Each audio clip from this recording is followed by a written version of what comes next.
caso real e emocionante de como a terapia gênica pôde modificar a vida de Tamires e de sua família.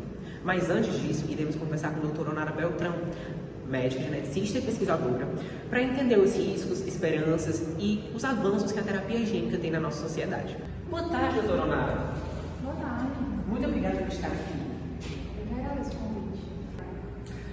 Antes disso, doutora Onara, eu gostaria que a senhora explicasse um pouco sobre o que seria a terapia gênica para as pessoas que nunca ouviram falar. Ela seria uma forma de início à genética, introdução à genética? O que seriam os genes necessariamente dizendo? Bem, então, a terapia gênica, ela é a capacidade do melhoramento genético por meio da correção de genes que se encontram alterados ou modificados ali no nosso paciente, né? E o objetivo dela é terapêutico, tem essa finalidade. Ou seja, é um procedimento médico que envolve a mudança genética de células com a finalidade de tratar essas doenças. Basicamente, genética é um mundo muito complexo e vai envolver diversos termos que são bem específicos, que, igual você falou, né, com relação aos genes, que são nada mais do que pedaços do nosso DNA que vão gerar uma proteína. O DNA, ele é um banco de dados do nosso corpo que vai conter esses genes. Essas proteínas, elas vão ser feitas pelo nosso corpo por meio de um processo que a gente chama de tradução desses genes e, de maneira correta, a gente tem elas de forma funcional. Defeitos nos genes vão gerar uma série de patologias, algumas das quais elas podem ser tratadas com essa tecnologia que a gente vai discutir hoje. Por isso que a terapia gênica, ela veio para se consolidar como uma ótima resolutiva de diversos problemas que existem no mundo. Certo. Agora que entendemos o que é a terapia gênica, eu gostaria de saber, doutora Onara, quais são os principais pontos essenciais em relação à terapia gênica para o tratamento de doenças hereditárias? Inicialmente, é necessário conhecer o gene afetado pela doença e o mecanismo dela.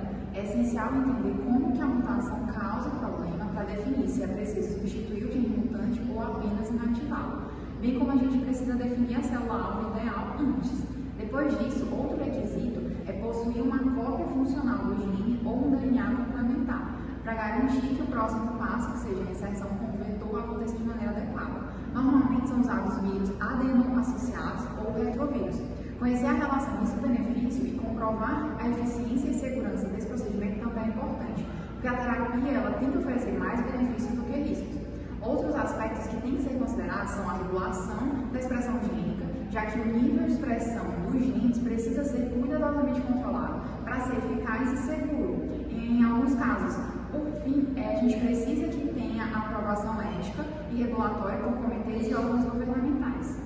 Certo, doutora Onara. Entendemos como é que a terapia gênica funciona em doenças hereditárias. Aí você comentou sobre células-alvo apropriadas. O que seriam elas? Bem, uma célula-alvo ela tem que apresentar uma longa meia-vida ou um grande potencial replicativo em vivo. Ela também tem que ser acessível para uma introdução direta do gene. Um exemplo são as células-tronco, que são autorreplicativas e, por isso, elas acabam sendo retiradas do paciente, eliminando assim o risco da doença do enxerto versus hospedeiro.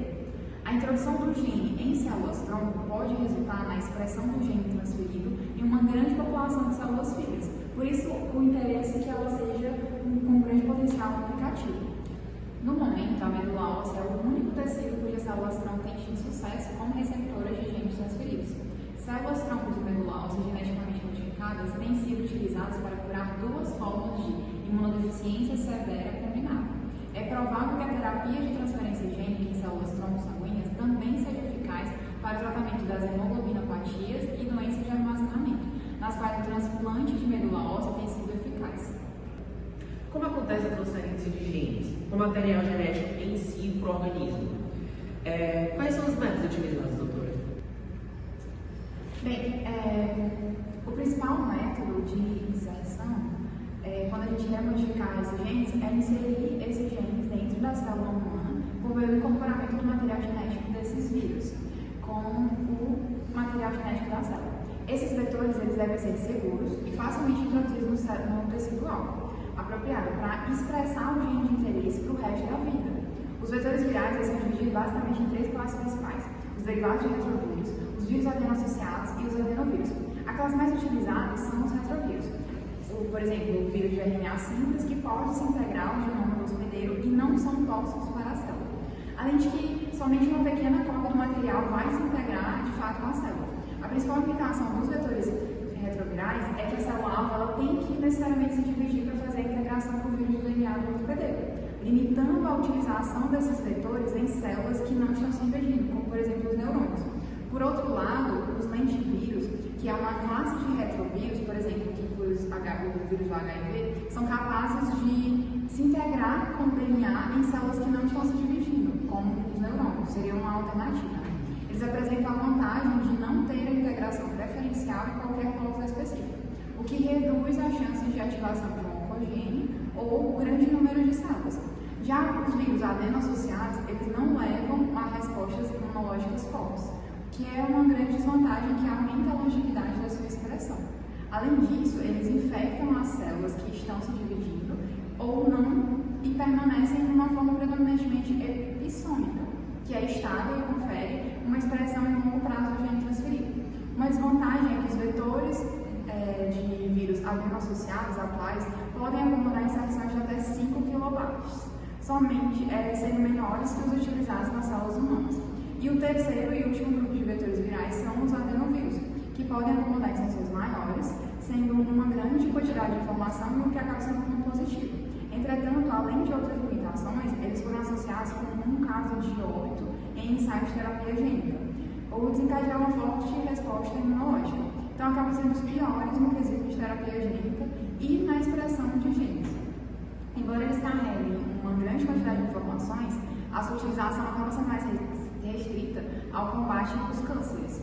Assim, mesmo que haja diferentes tipos de classes de vetores, cada uma delas vai ser específica para determinado tipo de patologia e por isso é necessária uma escolha sábia entre eles. Certo, doutora. Entendemos a terapia gênica no contexto geral. Quais são os principais benefícios para a sociedade? O maior benefício é oferecer uma possível cura ou controle das doenças genéticas antes que eram curáveis, como por exemplo fibrose cística, hemofilia, distropia muscular e anemia falciforme. Doenças genéticas adquiridas como câncer e infecções virais como a AIDS, melhorando a qualidade de vida e evitando o sofrimento e hospitalizações. Ela pode evitar a progressão de doenças e, em alguns casos, como no da distrofia, impedir danos ao sistema nervoso. Certo. E quais doenças já obtiveram sucesso com o tratamento de terapia gênica e quais ainda estão sendo estudadas? Bem, entre as doenças que já tiveram casos de sucesso, a gente tem a imunodeficiência severa combinada, a leucodistrofia metacromática, hemofilia B e algumas formas de cegueira, como a maurose congênita de Leme. Existem estudos para anemia falciforme, talassemia, distrofia muscular, que estão em fase de teste clínico. Agora que falamos dos benefícios e as doenças que a terapia gênica pode tratar, quais são os riscos que a terapia gênica pode causar às pessoas? Bem, a terapia gênica ela possui alguns riscos no tratamento das doenças humanas. É possível que o paciente, por exemplo, desenvolva alguma reação adversa ao vetor usado para entregar esse gene, né? Ou ele tem uma reação adversa ao próprio gene transferido. A mutagênese de inserção com risco de câncer é um risco associado também, porque o gene inserido pode ativar um proto-oncogene, levando à formação de um câncer, ou inativar um gene que é supressor de um tumor. Como os vetores modernos são mais projetados para reduzir essas ativações indesejadas, esse risco é menor, mas mesmo assim ele existe. Apesar disso, é considerado aceitável em casos de doenças graves sem alternativas terapêuticas. Outra preocupação é a inativação de um gene que é essencial à vida. Isso é raro e tende a afetar apenas as células isoladas, né, sem um grande impacto. O maior cuidado ocorre em alterações que possam atingir linhagens germinativas, já que poderiam gerar mutações hereditárias dominantes nos descendentes. Mesmo assim, tais eventos são extremamente raros e, em casos sem opção de tratamento, o risco costuma ser aceitável. É preciso avaliar os casos em que o benefício supera o risco, por isso são necessários estudos pré-clínicos rigorosos em animais e humanos antes do uso amplo desses vetores. Certo. Quais são os desafios e as dificuldades que a terapia gênica enfrenta hoje em dia? De vários desafios envolvidos no processo, um dos mais consideráveis é a dificuldade na liberação do gene na célula A. Assim, um carreador molecular denominado vetor é utilizado para a liberação do gene, a qual precisa ser muito específica, apresentar uma eficiência na liberação de um ou mais genes de tamanho necessário para aplicações clínicas. não ser reconhecido pelo sistema imune e ser purificado em grandes quantidades e altas concentrações, para que esse vetor, esse gene possa ser produzido e disponibilizado em uma grande escala. Uma vez que o vetor for inserido no paciente, ele não pode induzir reações alérgicas ou processo inflamatório e tem que aumentar as funções normais ou corrigir as deficiências ou inibir as atividades deletérias. Ainda, ele deve ser seguro não somente para o paciente, mas também para o meio ambiente e para os profissionais que o manipulam. Por fim, o vetor ele tem que ser capaz de expressar o gene em geral por toda a vida do paciente. Embora a eficácia dos vetores virais seja comprovada, recentemente alguns estudos demonstraram que o uso desses carregadores apresentou diversas limitações, como a indução de respostas imunes agudas e possível transformação oncogênica. Há alguma discussão ética em relação à terapia gênica? Já que em linhas germinativas, essas alterações podem ser passadas para as gerações seguintes, né?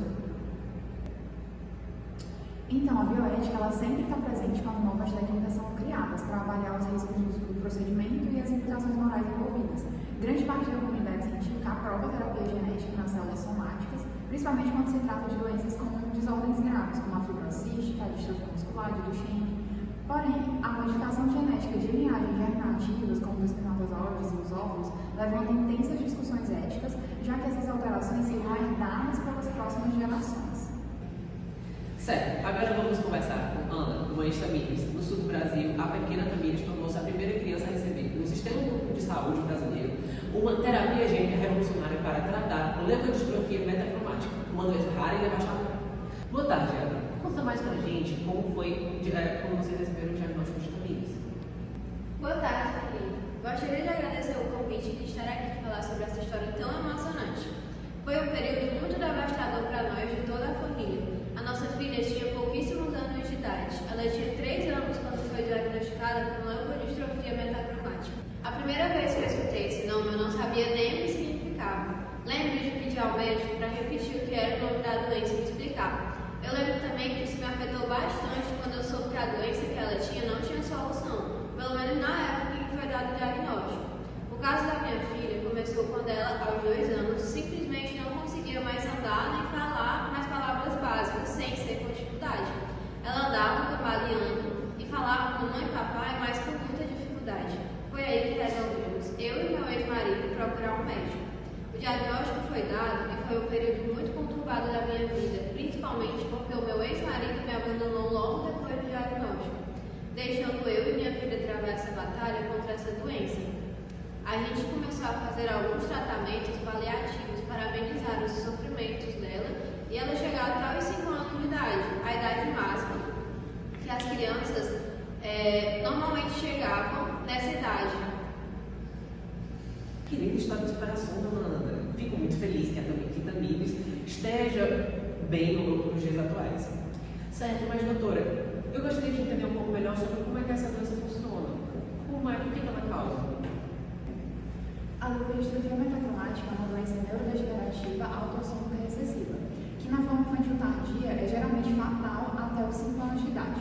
Ela resulta de mutações no gene ARSA, que codifica a arilsulfatase A, que é uma enzima lisossômica que degrada os sulfatídeos, que são neurotóxicos, causando a desmineralização do sistema nervoso central e periférico.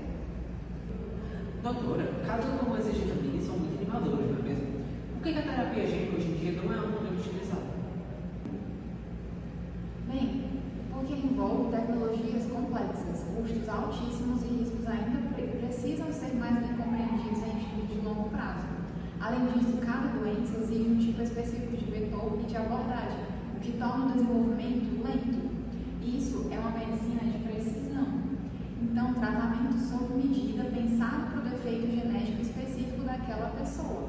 É um avanço extraordinário, mas que ainda está no início para a maioria das doenças. Certo. Ana, muito obrigada por ter vindo ao programa hoje. E eu fico muito feliz em relação ao desfecho positivo que a Tamires teve. E, doutora, quais são as perspectivas futuras para a terapia gênica? O futuro é promissor, mas é preciso criar vetores mais eficientes no que se refere à especificidade do sistema de entrega, compreender melhor a indução da resposta inflamatória, para que o processo seja mais seguro e reduzir os custos para tornar o acesso mais amplo. E quem sabe tratar até doenças comuns como diabetes, hipertensão, e não apenas as raras, mas isso requer décadas de pesquisas e regulação. Atualmente, a terapia gênica é uma área predominantemente existente em laboratórios de pesquisa e com aplicação muitas vezes experimental. Portanto, a terapia gênica, assim como qualquer nova tecnologia, necessita de mais estudos pré-clínicos elucidativos. A terapia gênica já começou a mudar vidas. Enquanto a ciência avança para superar os desafios ainda existentes dessa técnica promissora, o que parecia ficção científica está cada vez mais próximo da realidade. Uma esperança para milhares de